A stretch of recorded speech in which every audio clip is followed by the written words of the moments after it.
welcome back to World's Best Gardens. This week we'll be looking at Totara Waters, which is located at 89 Totara Road, Whenuapai, Auckland, New Zealand.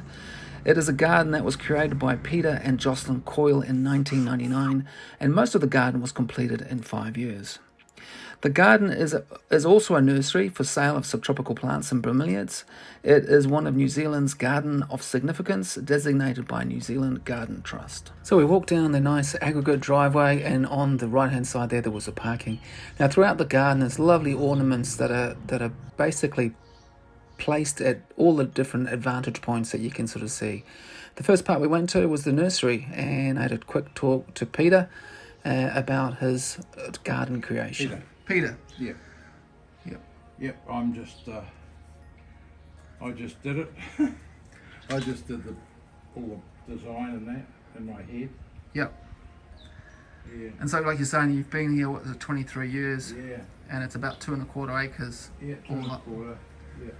And just developed it in stages. No major plan, but no, it took about 5 years, to put together. Yep. Mm. So this garden, I found a very pleasant garden to walk around. It's an informal subtropical garden, probably the best I've seen ever. Beautiful palms that you can see here, the queen palm and the beauty palm. This here was a really nice specimen, and of course throughout the garden, this is a bromeliad nursery, and throughout the garden there's just hundreds of different types of bromeliads. Lots of miniatures there and lots of larger ones, lots of the red coloured too, giving that nice burgundy, really emphasising that subtropical look. Amazing staghorn fern there sitting proudly, and obviously would have taken a long time to grow. Again, lots of ornaments. This weeping black beech was a significant focal point. And there's different aspects of interest throughout the garden, including these little bonsai that have been put aside there. Apparently, Peter has been to Japan a few times, and obviously got a bit of a taste for the bonsai.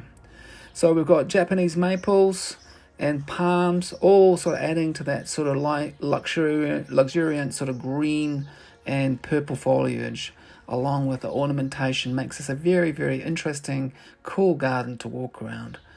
Tropical plants, things like avocados, are grown throughout the garden, and so this is a garden for a more slightly temperate climate rather than a very cold climate. And I like the way they used the succulents and the edging of these nice sort of bits of quarried rock here, and they've got nice bits of lichen growing all over the rocks.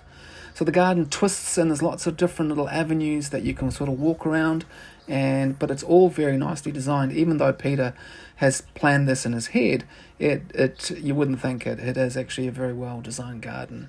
Lots and lots of different plants that Peter's collected over the years, and he arranges them in the garden beautifully, along with this Chamaerops humulus palm here, which is a grey variety. I'm not quite sure exactly which one, so I didn't put it, but there are a few different types there. It could be just a natural variation on that.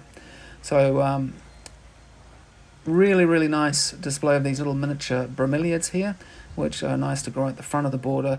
They seem to be okay with a bit of full sun, and at the moment we're sort of heading down towards the waterfront. So it's a waterfront property, this, and it does sort of extend to the harbour. This is a nice little collection of aloes, and you've got some little like chess pieces there. Very, very nice use of ornamentation throughout the garden. A collection of sago palms, the cycads, and then as we're going to pan around and have a look at the beautiful water view, you can see that particular cycad's got some cones on, which is quite neat, and nicely edged. Beautiful lawns too. I'm not sure exactly what the lawn was, but it looked like a really nice kept kikuyu lawn. So on the other side here we've got the bucanias, I think that's how you pronounce it, ponytail palms, along with some cactus. This is more of a dry, arid garden, and you can see it's been using a bit more sort of free draining material there for the mulch, and some amazing looking cactuses, along with these grey agaves that are just very drought resistant, and just giving that nice change in colour from grey and green contrasting. So very nice curved lawns that lead you gently down to the waterfront. Dracaena Draco, one of my favourite plants, the Dracaena Draco, because it's soft on its leaf, and it forms this really nice architectural form with a trunk, and then sort of edges off, and very good for coastal conditions. Again, most of these plants would tolerate a little bit of cold, as I grow some of these in my own garden, and which is a little bit colder than this one. But again, it would suit a more tropical, temperate climate. Now we're going to head up to the main house. Now, this beautiful, nice curved border here, and gently leads up. And this was an amazing feature. I think this is like a particular very rare rock with a fissure in the middle of it. I think Peter did say that was a rare find to get that. And then we've got these nice little stone steps that lead up to the main house, and some nice ornaments either side of the patio here. And then I'm just going to do a quick pan shot throughout, looking at the harbour view there. Strelitzia is a bird of, sometimes called bird of paradise, is another nice tropical plant that you can put in your gardens. Really like these glazed pots. You don't have to put plants in pots. You can leave them empty, and they can look effective. Or you can put a bit of water in, and you can have a sort of either a bird bath or a water feature. This is sort of like the front entrance path, nice curving aggregate path, lined with sago palms and mondo grass. And then leading up here, another little avenue. This would be great for a small garden. If you were thinking if you've got a small section, you could introduce something like this in your garden with a nice edging of stone, which allows you to build up the border with a bit more compost. And then you can have things like these succulents here spilling over the rocks. We've got some echeverias there, and that Aeonium Schwarzkopf. This one here is the Aeonium Schwarzkopf, just giving in that nice purple burgundy, contrasting with the greys and the greens.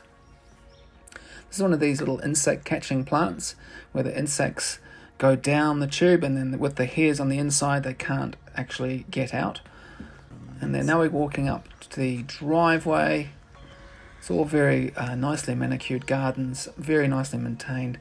The popular Dipsis baroni, or the sugarcane palm, is used along the fence line here just to give it a bit of screening. And we're going to pan back another nice pot.